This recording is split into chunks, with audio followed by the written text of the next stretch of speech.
আসলে স্বাধীন? আমার তো মনে হয় না স্বাধীন। আমরা কোনো স্বাধীন নাগরিক না।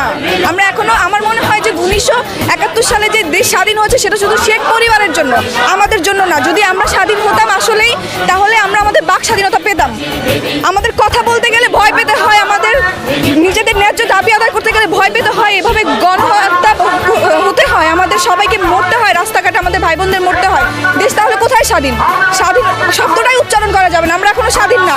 স্বাধীনতা এখন হবে যদি এই সরকার পদত্যাগ হয়। তাহলে এই বিচার আসলে সঠিক বিচার চাইবা আল্লাহর কাছে, আর কারো কাছে না। বিচার আসলে কেউ, এই সরকার কখনোই করতে পারবে না, আর হবেও না সঠিক বিচার। তাই আমি চাই যে সরকার পদত্যাগ করুন। বললাম তো আমি আমার দেশে স্বাধীনই না, নিরাপদ থেকে।